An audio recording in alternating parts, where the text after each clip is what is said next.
Hi there, James Wade here from Training and Education at Scottish Rugby. This is the second of 5 bite-sized webinars being done as part of Saltire Schools Week, and today we'll be looking at the different ways in which you can play rugby in your school. This is for schools that are looking to take their rugby offer to another level, looking to play games and festivals against other schools. So over the coming minutes, we'll look at non-contact versions of rugby in which you can play, namely tart and touch, and then we'll explore some of the contact rugby options available to you, in particularly looking at the age grade law variations, which is the way in which tackle, ruck and scrum are introduced into the game, and the let play options, which allow you to be flexible on team size and the laws in which you play. First up, we'll look at non-contact rugby. Tart and touch is a really simple version of touch rugby, and because it is touch, it can be played across various age groups and with boys and girls mixed together. The game only has 8 simple rules, which can be seen in this video. Tart and touch is a fun, easy way to rediscover your passion for rugby or fall in love with the game for the very first time. There are only 8 simple rules, so you'll be playing in no time. Rule 1! Each team has 6 players, which can be a mixture of men and women. It's played on a 60 by 35 metre pitch. Rule 2! There is no referee. The players referee the games for themselves. Rule 3! Instead of tackles, we use 1 or 2-handed touches. Rule 4! Each team has 6 touches to score before the ball is handed to the opposition. Rule 5! When you're touched, you must pass to a teammate within 2 seconds or within 2 steps. Or place the ball on the ground while the defending team retreat. Rule 6! When the ball goes over the sideline, a pass back takes place. Rule 7! The ball is given to the other team if the attacking team drops the ball forward, does a forward pass, or uses up their 6 touches. Rule 8!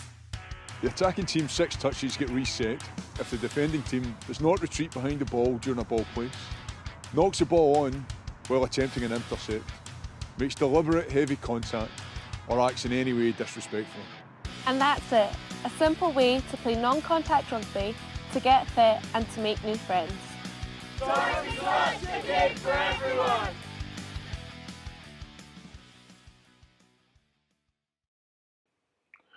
The beauty of this version is that you can play it anywhere, whether it be on a mugger, playground, astro, as well as grass. You can even play in a sports hall. Simply place the ball against the wall rather than touching down over the line, and just adjust the team numbers depending on the space you've got.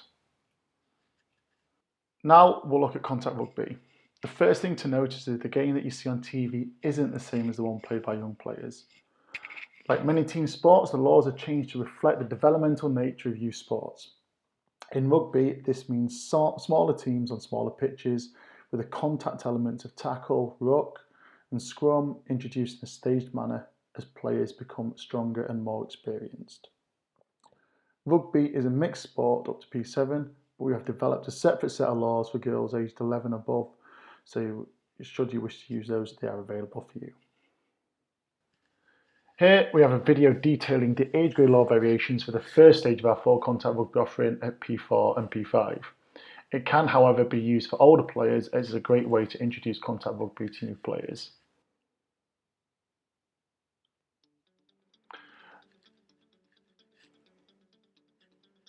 As you can see, the first thing to note is that the game is 6-a-side, played on a small pitch. This is so players get the opportunity to be involved in the game more, making more passes and more tackles.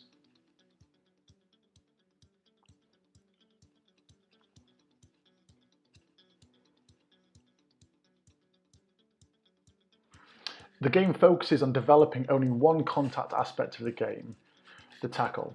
There is no ruck and there are no scrums.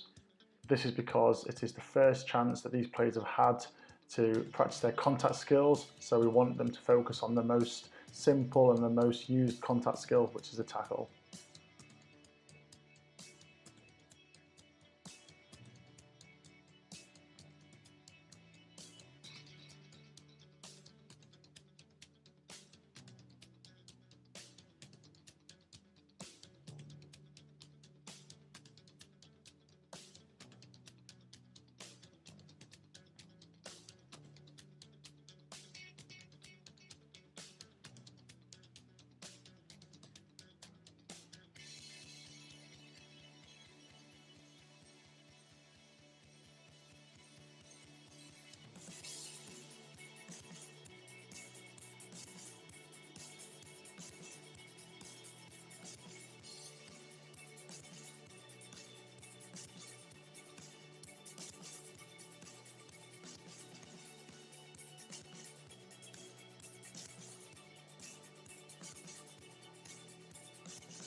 Next, we'll talk about Let's Play. So when you understand that when you're starting a new team, you need to be flexible around numbers.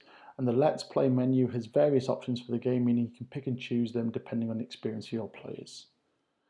Here we have an example of our Let's Play menu for the girls game. As you can see, there are a number of different options depending on the number of players you have in your team.